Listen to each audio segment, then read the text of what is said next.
Oui. Bon, écoutez, donc on va reprendre un petit peu le sujet de la bioéthique. Euh, on a vu que un certain nombre d'informations, comme quoi, sous couvert de bioéthique, il se passe un certain nombre de choses qu'on ne connaît pas, dont l'essentiel des Français, des catholiques, des non-catholiques, des gens qui sont de bonne volonté n'en savent pas grand-chose, ne savent rien, ne comprennent rien. La bioéthique, c'est un langage d'experts. On a vu quand même qu'il y a des choses qu'on peut comprendre assez facilement et que c'est pas réservé à des experts, à des élites. Chacun peut accéder à cette information et cette réflexion.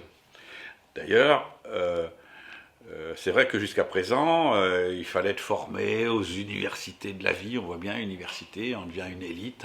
On a été formé aux universités de la vie. Euh, on est informé parce qu'on est militant de la manifestation pour tous et on reçoit des informations, et qui font que ces personnes-là peuvent à leur tour diffuser ce qu'ils ont appris depuis ces sources de veille sur la loi bioéthique, sur ce qu'on fait dans les procréations médicales assistées, donc dans les maternités équipées de procréation médicale assistée, sur toutes les questions concernant justement la conception, la vie, qu'est-ce qu'on est en train de faire en matière euh, respect de l'embryon, de clonage humain, il faut l'intégrer aussi, de création, de procréation PMA sans père, de procréation PMA sans mère, de procréation, maintenant, vous le savez, de procréation qui sont faites dans les maternités PMA d'enfants qui n'auront ni père, ni mère,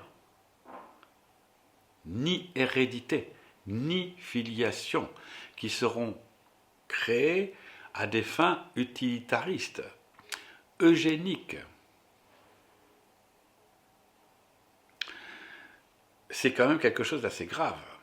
En plus, ils seront, on peut de ce fait aussi arriver à faire des enfants qui seront des bébés médicaments. C'est-à-dire on va les faire naître. Donc on va faire naître des enfants esclaves, on va faire naître des hommes esclaves. On va faire des êtres humains qui seront prédéterminés. On va faire des enfants et des êtres humains qui, peuvent être faits aussi par clonage humain, donc à travers, encore une fois, un arc électrique au moment de leur conception, est-ce qu'ils ne seront pas traumatisés? Qu'est-ce que ça va donner comme type de traumatisme, comme préjudice? Des enfants qui ne seront pas portés pendant 9 mois par une mère, dans les entrailles d'une mère, mais sur un utérus artificiel. Qu'est-ce que ça va donner, ça? Un enfant qui n'aura jamais été porté dans le sein de sa mère. La gestation GPA, c'est plus un slogan, ça. On est en train de fabriquer dans nos centres PMA des enfants qui ne seront sans gestation. La gestation pour autrui, ça sera la PMA. Pourquoi ne le dit-on pas? C'est pas difficile à comprendre. Donc il y a un certain nombre d'enjeux, et il ne faut pas dire que c'est dans 50 ans, puisqu'on va dériver vers des sujets comme le transhumanisme, l'homme surajouté, avec l'intelligence artificielle, on va pouvoir faire vivre l'homme jusqu'à 150 ans, 200 ans. On va parler de tous ces sujets-là, des cyborgs, etc. Ça amuse la galerie, tout le monde écrit ses livres, transhumanisme. Tout le monde écrit ses livres sur le transhumanisme, on ne parle que de transhumanisme. Mais c'est un détournement de l'attention sur ce qui se passe aujourd'hui, sur ce qui se fait aujourd'hui, sur ce qui est légal aujourd'hui. Qu'est-ce qu'on est en train de faire de l'homme? C'est quand même une vraie question. Et donc, dire aujourd'hui, on a une opportunité, je dirais, unique, grâce à l'intervention d'un évêque, non seulement d'un évêque, mais du conseil épiscopal de France, qui, par la bouche de Monseigneur Gosselin, sur la croix, et appel qui a été diffusé ensuite normalement dans tous les diocèses, pour appeler à une réflexion qui prend un tout petit peu de hauteur par rapport à toutes ces questions qui, à 90%, cachent l'essentiel de la transgression, de ce qu'on est en train de faire. Et il pose la question, je vais lire. Hein.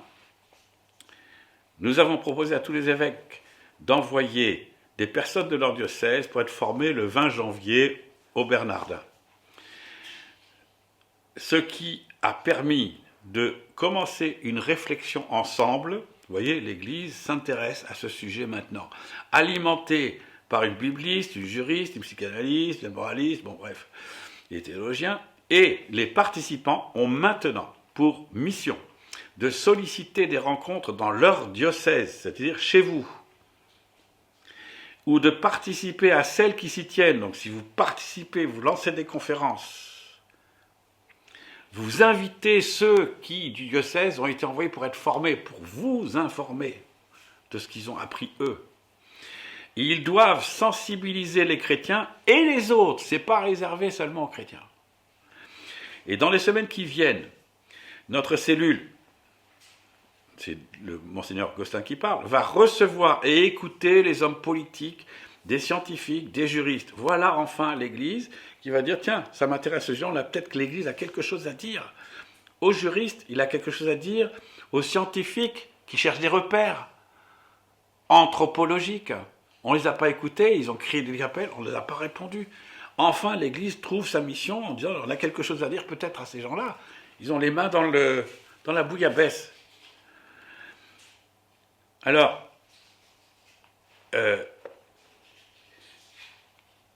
si vous voulez, donc ils vont faire cette mission et ils vont ensuite, surtout, proposer oh là là, le texte est parti. Voilà. Et alors, il termine, il dira cette espèce de colloque, cette espèce de rassemblement qui va se faire dans tous les diocèses. Donc, nous sommes tous invités à répondre à cet appel pour pouvoir participer à ces manifestations, ces actions, ces réflexions dont on aura, vous pourrez trouver normalement en interrogeant Internet, les personnes qui vont être les missionnés pour récolter, rassembler, former, informer, s'informer sur la question de la bioéthique. On est bien d'accord que c'est bien sur la bioéthique qu'il s'agit de parler. Et cette collecte va rassembler des éléments pertinents, le plus pertinent possible, pour dire quelle va être la parole de l'Église. La parole de l'Église, c'est d'abord d'enseigner, donc c'est de dire la vérité. Ce que je suis en train de dire, tout le monde peut le prouver. Vous pouvez trouver ça assez facilement. Je veux dire, à partir du moment où vous savez quelque chose, vous pouvez contrôler ce qui est dit. Ce que moi j'ai trouvé, n'importe qui peut le trouver. Un texte de loi, c'est un texte de loi. Je veux dire, un clone, c'est un clone. Un enfant créé sans père, sans mère, c'est un enfant créé... Un bébé médicament, vous voyez. Donc tout ça, ça pose des questions. Et pour revenir un peu à la question, il disait, notre souhait est surtout de repartir des fondamentaux. C'est très important. Qu'est-ce que l'homme dans toute sa globalité? Parce que finalement, on aura touché à l'homme dans son principe, dans son fondement. Si on commence à faire des hommes et des êtres humains dès la procréation, qu'on est capable d'en faire des êtres mutés, des êtres améliorés déjà dès la procréation, dès la conception, pendant son développement, si on fait des êtres humains qui sont fabriqués artificiellement, je suis désolé, c'est des êtres humains qui vont être quelque chose de nouveau. Ce que disaient les hommes politiques, on ne sait pas ce que ça sera cette espèce humaine de demain, puisque c'est des êtres humains qui seront fondés, qui seront créés, éduqués, grandis, en dehors de la famille, déjà pendant les 9 premiers mois.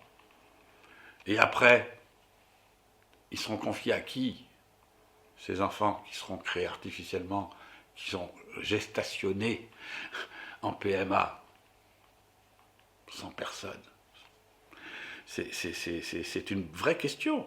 Alors évidemment, on peut parler, oui, les gens vont dire, c'est Aldous Huxley, le meilleur des mondes, ça y est, on est arrivé, il n'y aurait plus rien à faire, c'est fait. Non, on n'est pas défaitiste. C'est un problème fondamental. Qu'est-ce que l'homme dans sa globalité? Que voulons-nous pour lui demain? C'est-à-dire ce que nous faisons aujourd'hui dans les PMA va déterminer ce qu'est la société de demain. Il n'y aura plus de famille, puisqu'il n'y aura plus de père de mère, il n'y a plus d'hérédité. Détruite la famille. Pulvérisée. Est-ce que c'est ça vers lequel on va? Oui ou non?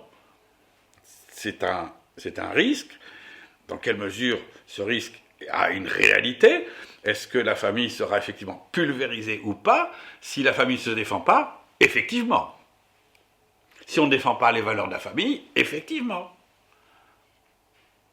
Et la famille, c'est la base de la société. Si la société se fonde sur la famille pour vivre en société, c'est la famille qui éduque l'enfant et la personne humaine et tout citoyen à la vie sociale.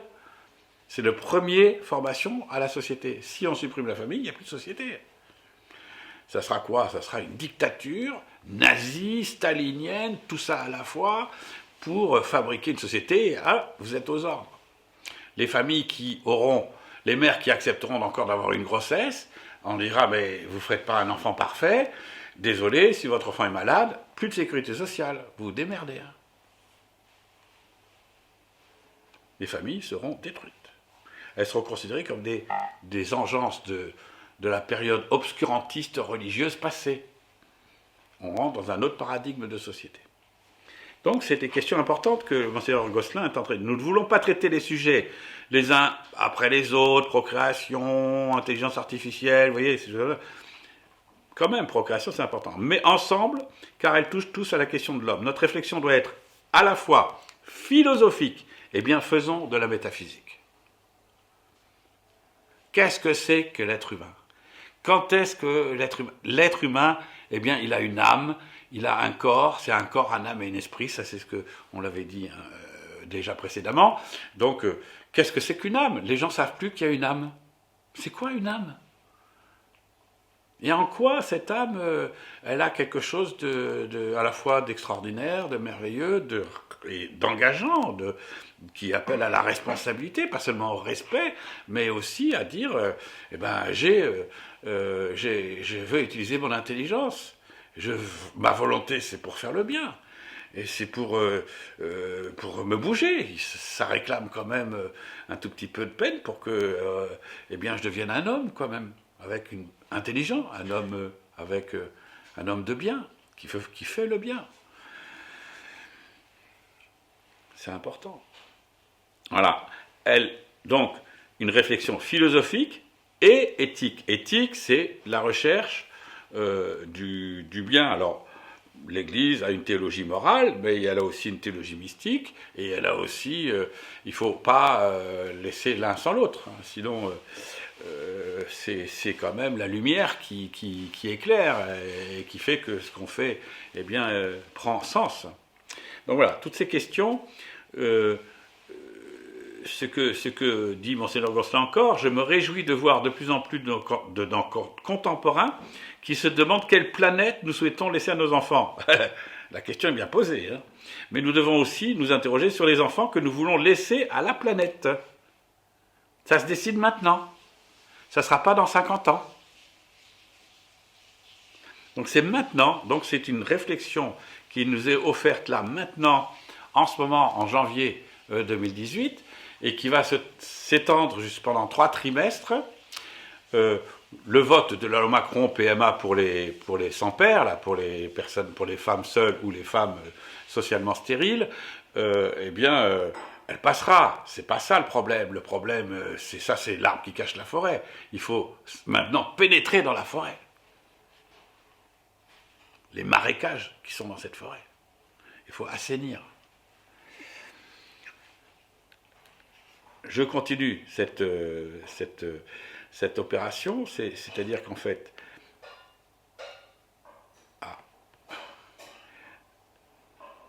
voilà, Donc, il s'agit bien, dans cet appel qui est donné ici, que l'Église offre une ouverture à dialoguer et à faire passer ce qui n'est même pas débattu dans les associations comme la Manifestation pour tous, dans les universités de la vie,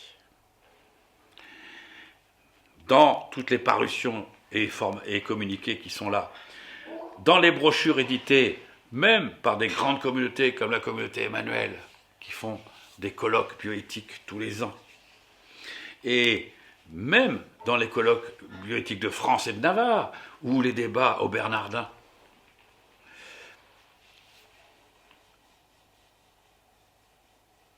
Cette ouverture va permettre peut-être de donner la parole à ceux qui ne sont pas ces leaders de l'opinion dans ce champ, dans ce domaine, et qui laissent faire l'horreur dans nos maternités, dans nos PMA. C'est donc une mobilisation, il s'agira de réfléchir, de voir comment on peut participer à ces actions, à ce qui va se faire, ce qui sera proposé. Pour ceux qui le veulent, de proposer des conférences, après tout, et pourquoi pas de mobiliser les gens qui ont la connaissance de ces choses-là, avec ces missionnaires de l'Église dans les diocèses. Ils existent. Demandez à votre curé, demandez à votre évêque ou le responsable que l'évêque aura désigné pour lancer ces opérations, ces réflexions. Et puis poser les questions qui sont posées ici, que vous trouverez de toute façon en cherchant sur Internet, vous retrouverez ce que je dis. C'est logique. Au niveau de l'Église, elle a aussi quelque chose à dire. L'Église est enseignante, elle est éducatrice, la famille est éducatrice. Eh bien, quelle éducation maintenant je dois apporter à mes enfants qui sont dans les écoles où on apprend la pornographie dès la maternelle, l'introduction des droits sexuels à l'école? Quels sont les outils qui sont mis à la disposition des parents pour dire « Attendez, vous allez, mon enfant, de pouvoir dialoguer avec l'enfant sur ce qui va lui être imposé à l'école ». Alors, dès la maternelle, le primaire, le collège, le lycée, c'est maintenant. Combien le dialogue qu'on a à faire par rapport à la relation garçon-fille, on ne va pas parler de droit sexuel, c'est de responsabilité sexuelle. Hein? Actualité, vous avez des associations qui existent, qui font de l'éducation à l'éducation sexuelle responsable. Il y a des choses qu'il faut dire. Si l'homme est une personne humaine qui est non seulement respectable, mais qui doit être protégée, eh bien l'embryon, combien d'embryons on fait, combien d'enfants on fait en privilégiant les relations sexuelles entre garçons et filles? Combien de filles dès l'âge de 13 ans en France portent le stérilet? 4 millions de femmes de 13 à 45 ans portent le stérilet. 13 fécondations par an. C'est un exemple, hein. 13 fois 4 millions, ça fait quand même 50 millions, c'est bien ça, 50 millions de fécondations en France. Et ça, c'est ce que les médecins préconisent pour que vous n'ayez pas les effets néfastes de la pilule, qui, quand la personne aura 35-40 ans, sera stérile, ne pourra plus avoir d'enfants quand elle en voudra, engendrera des garçons qui seront stériles aussi, parce que évidemment, ils ont été oestrogénisés par les hormones de la pilule, et puis des cancers, les cancers du sein, et ainsi de suite. Donc voilà, ça fera des orphelins et des veuves à 40 ou 50 ans, parce que les femmes sont parties par des cancers. Voilà. Alors après, on dit, on guérit les cancers. Attendez, vous savez, donc il faut voir les incidences. Et donc les incidences, on n'a pas le droit de détruire les filles sous prétexte qu'on peut s'en servir à tout moment, parce que c'est un droit sexuel pour les enfants. Non, il y a une éducation. Quelle est l'éducation qu'on propose aux familles? Quels sont les supports d'éducation qui sont proposés aux familles? Teen Star, par exemple, c'est actualité, adolescence, responsable, satin star. Sexualité, adulte, responsable. Eh bien, ces outils, est-ce qu'on peut les valoriser, les améliorer, etc., etc. L'éducation de l'Église par rapport à la famille, on se marie, ben attendez, vous avez aussi une conjugalité, une sexualité par rapport à la procréation. L'union conjugale se vit dans la chasteté, c'est-à-dire je respecte mon conjoint, je respecte ce pourquoi j'existe, c'est-à-dire dans l'unité conjugale, dans le mariage, comment je fais pour vivre cette union conjugale, cette unité conjugale. C'est pas parce que je me marie que j'ai le droit de violer ma femme et réciproquement.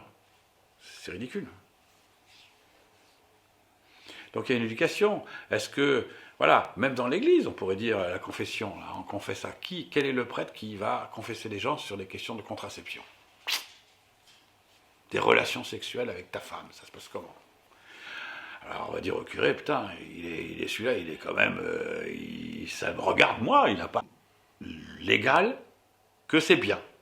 Il y a des tas de choses qui sont légales maintenant, qui sont horribles,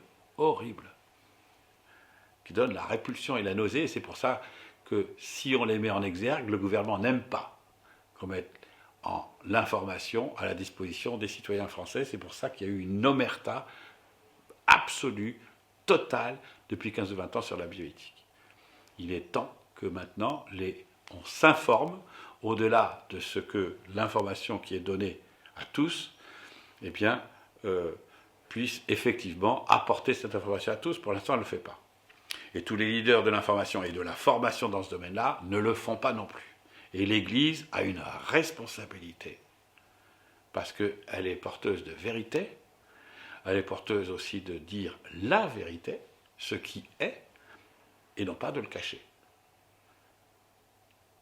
Sinon, comme disait Monseigneur Greccia, à propos de ce qui se passe en bioéthique, il le disait déjà il y a 20 ans, il disait, parce qu'il était informé, lui, et il disait, c'est un abîme qui s'ouvre pour toute l'humanité. Nous voudrions contribuer à ce que cet abîme soit comblé, voilà, bouché. Que ceux qui sont en train de construire cette voie vers l'abîme, eh bien, soient cette fois empêchés de le faire. Et ça dépend de chacun de nous. Et il ne faut pas dire, ah ben j'y peux rien, j'y connais rien. Justement, c'est parce que j'y connais rien qu'il faut que j'y aille. Voilà. Donc c'est tout ce que je peux dire.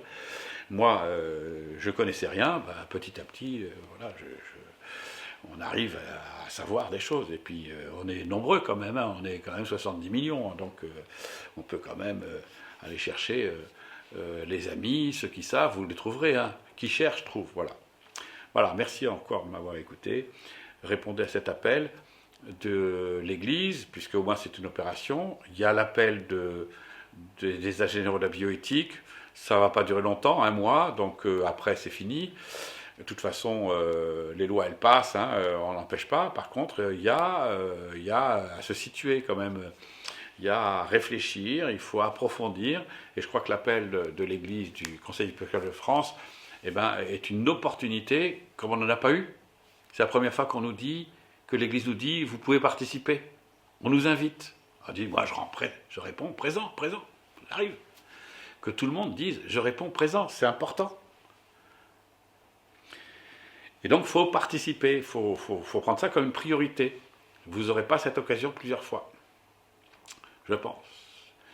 Et en plus, il faut prier aussi, bien sûr, hein, pour ceux qui sont chrétiens. Il faut prier, il faut se convertir, parce que quand on fait des actes, quand il y a des actes aussi dramatiques pour la société, aussi dramatiques pour l'homme, aussi dramatiques pour la famille, aussi dramatiques pour l'enfant, quand même, considérez rien que la question de la contraception,